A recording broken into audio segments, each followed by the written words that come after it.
Good morning, evening, night, whenever you're tuning in here on the post game show. Appreciate you for being here. I am your host.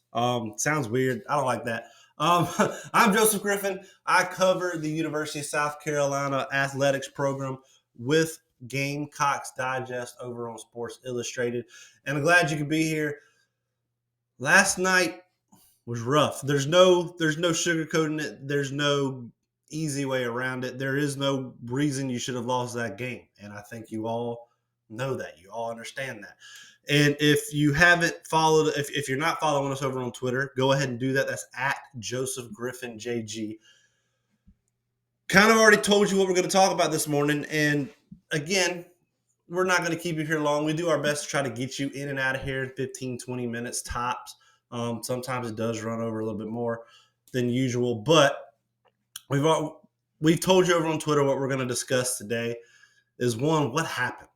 Two, coach talk. Now, different avenues I'm going to go about that with the coach talk. And then last but not least, where do you go from here? Where do you go from a 2-4 program moving forward? And the schedule doesn't get any easier, especially with the next two games on the road. So, welcome in. Thank you for being here. Thank you for the support. Please like and subscribe. Doing that helps me out tremendously. And the South Carolina fan base has done nothing but been the most supportive that I have seen to date. And I think I could admit that pretty soundly. Um, and one thing I want to clarify real quick, so we can just get this out in the open one final time as I try to pull up these stats for last night's game because my computer decided to be slow. I am someone who loves college football.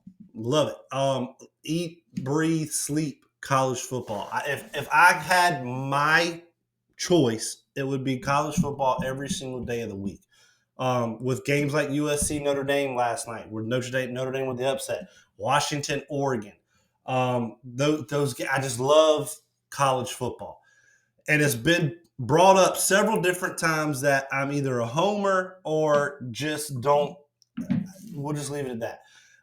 And I think a lot of you know this already. I am not a South Carolina fan, but I don't think that should deter you or detour you away from listening to anything that I might have an opinion of for your football program, basketball program, baseball program, all that good stuff.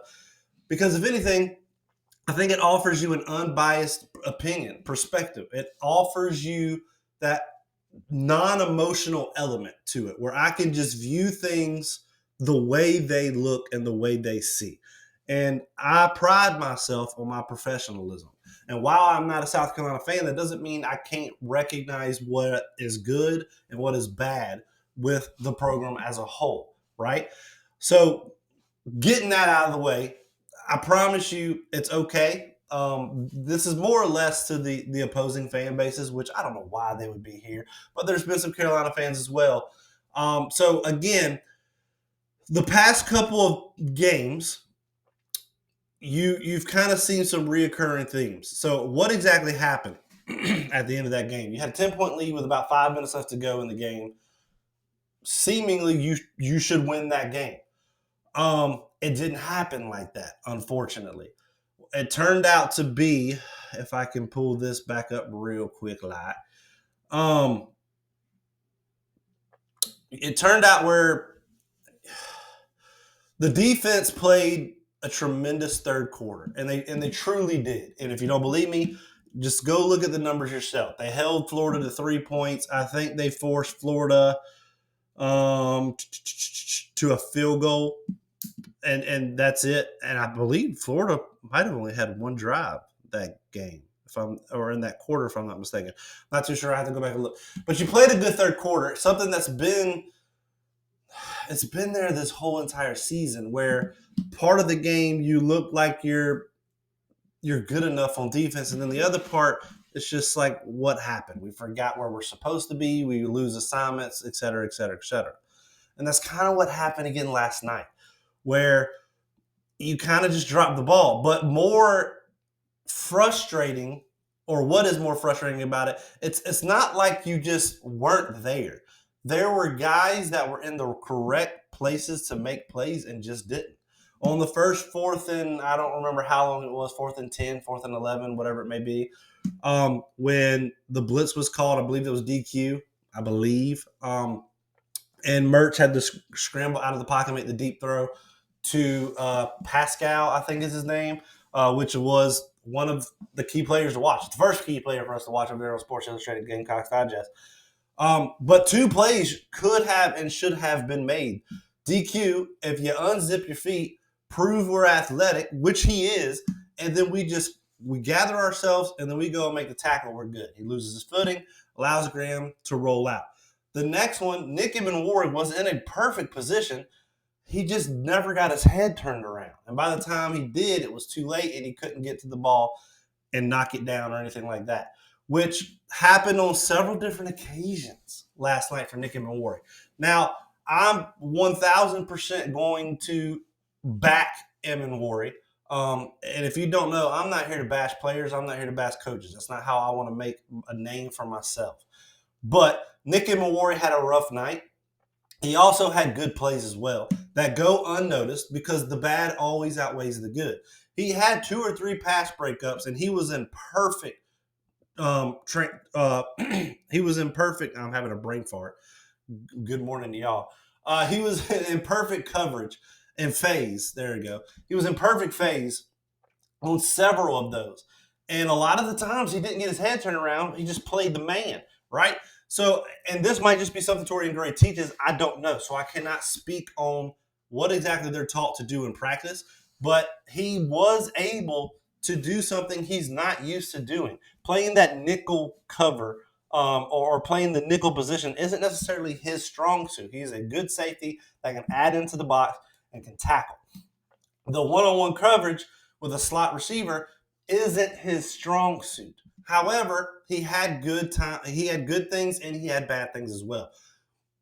Unfortunately, they definitely showed on that last drive with that 4th down conversion and then the eventual touchdown. But then the next 4th down, you had a quarterback that, and I cannot stress this enough, you had a quarterback in Graham Mertz that on 4th and 12 or something like that, he threw the ball 12 yards short of the first down marker.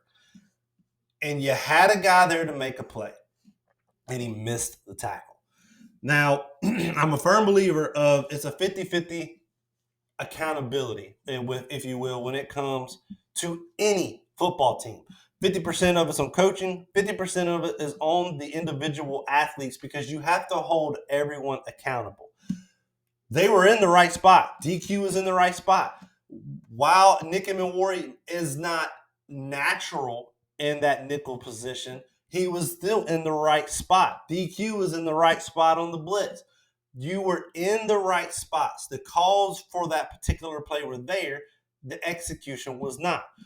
On the flip side of that, there were still a couple of things that left you kind of scratching your head. And I understand that. The schematics sometimes don't necessarily make sense. And I'm not even going to say the schematics. I think the personnel in certain situations. And that's not to bash Clayton White because, again, a lot of people have to understand this, if you will. And I'm not saying you don't. Don't take that out of context. More or less what I'm telling you is this. Clayton White has to be better. I think he knows that. I'm almost positive he has to know that. Shane Beamer knows it. However, it may be too little too late. But to salvage some kind of integrity reputation, you've got to finish the season strong. And the way I kind of pointed it out last night over on the Twitter space, and again, follow me over there on Twitter if you want to hear those things. There were 2 different discussions between the coordinators, in my opinion, this week. From logins you heard, are we doing, and I'm trying to get the exact quote, but if it's not, I apologize. Logan said, are we doing what's best for the team, or are we doing what we want to do? And that's 2 different things, and it's drastic, and they picked up on that in the bye week. They saw the struggles on the offensive line. They saw the struggles with certain receivers not being able to get separation. They saw that, hey, we need to have more tight ends to chip. We need to have our running backs chip more. Not only did Logan say this in the Tuesday presser, he did it. They came out with a completely new offensive line. They moved Lee over to right tackle. They moved Nick over to center. They put Trey at left guard. I think they had Trevon over at right guard, and they still had Trey at left tackle. And that is the absolute best game outside of the drive prior to Florida being able to go down and score. That's the best game they have had all year. And it was a breath of fresh air. There was multiple holes, which we'll show you on the film Monday. Spencer Rattler had plenty of time, and it's why you were as efficient as you were. Let's look at the drives here. South Carolina on the first two drives, touchdown, then you had a punt, then you had another touchdown, then you had another punt, and then that was the half. So of your first 5 drives, you scored 3 out of the first 5 drives, which is extremely efficient. It's extremely good. And then you come out of half. You get a field goal, you punt, touchdown, punt, and then you have the interception. So again, your offense was clicking on all cylinders. You scored 30, technically 39, but you scored 37 points on offense. That's not a game you should lose at home scoring 37 points. Your offensive line did a tremendous job. Your offensive coordinator saw this is what has to be fixed, and he fixed it. Another one of those things being put Nick Harbor in. I still am the firm believer that Nick Harbor is not completely ready, but he's good enough as an athlete to go out and make plays and make you honor it. He made a heck of a catch. Spencer even admitted in the presser at the end of the game, a little bit of an underthrow, and Nick Harbor had the awareness to come back, fight through it, and catch that ball for the 45-yard gain. And after that, he now becomes a threat because it's not something that South Carolina has had. They have not had that number 2 receiver consistently, right? So now that they see, oh, man, this big boy, big freshman that can run is out here making plays, well, we have to honor that. Fast forward a couple plays later, they run a tremendous scheme, deep crossing routes, where Harbor goes and the safety don't think twice about leaving Xavier Legette one-on-one with the DB that might be 10 yards behind him and says, nope, not letting Harbor beat me. And Xavier Legette was wide open. It's those kinds of things that you see the adjustments that were made. Unfortunately, it becomes irrelevant at this point because it's not a win. There were some things they could have done better on that final drive to put the game away, 100%. But again, if you score 37 points in the first half, you have to be able to win. Whereas on the flip side of things, and again, I've only been covering the University of South Carolina for about a month and a half-ish now, right at the beginning-ish of August. I don't know if it's a depth thing. I don't know if it's a personnel thing. I don't know if it's a trust thing. I don't know what it is. So I can't sit here and tell you I have all the answers for defense because I don't. I don't know if it's the staff unwilling to make changes. I don't know if you don't have the ability to make those changes because of that. I genuinely don't know. I'm still learning the roster, and that's on me, and I have to do better about doing that. But at some point, you've got to understand this is not working, and you have to do something different. And I just didn't see enough adjustment in that game. They brought pressure. And I saw a lot of people that are still tweeting, I wish we'd be more aggressive and bring pressure. You brought pressure. We're going to show that on the film tomorrow, too. The issue is, and put this out on Twitter as well, if you bring pressure and you don't get home, you're leaving your secondary on an island, and it's already hard enough to do what they do for 3 or 4 seconds. But if you don't get home and Mertz is allowed to break contain out of the pocket and improvise, it makes it that much harder. So you blitzed. You brought pressure. You just weren't getting home enough. You weren't able to finish enough. You were jumping at the quarterback, which doesn't make sense. You were falling for pump fakes, which doesn't make sense. So there's a lot of different areas that have to be better. And was asked, how do you fix those things, right? And unfortunately, you get to a point where you are who you are. And respectfully, I mean this with as much respect as possible. If you're still missing tackles 6 games into the season, that's just who you are. You're a team that misses tackles. It's not like you can sit there and practice and take an hour out of your practice for a defense to go back to the fundamentals on how to tackle. You just gotta want to do it. You gotta have to want to hit somebody. And right now, there ain't nobody in that secondary that's willing to do it outside of Nick and Kilgore, which I believe Kilgore led the team again in tackles. Yep, he had 11 tackles. It's more frustrating and understandably so from the fans because it's the consistent letting down on certain aspects of the game with the missed tackles, not being able to get off of the field. And I'm not even going to say on third downs because I saw this too. At halftime, Florida was 4 for 8 on third down conversions. They finished the game 4 of 15 on third down conversions. So you stopped them on third down, but you gave up big plays on fourth down and 2 big ones on their go ahead touchdown drive to put the game or essentially win the game. It's just not something that can happen. And so when we talk about what went wrong, that's what went wrong. It's the same mental errors and the same mistakes that have been happening all season, and they just should not be happening. But transitioning that into coaches talk, what do I mean by that? And the only reason I'm going to say this is because I say it in a respectful manner where I would, if I was sitting down with head coach Shane Beamer face to face, if this camera right here was Shane Beamer and I was in his office and we were talking, I would tell him the same exact thing in the most respectful way possible.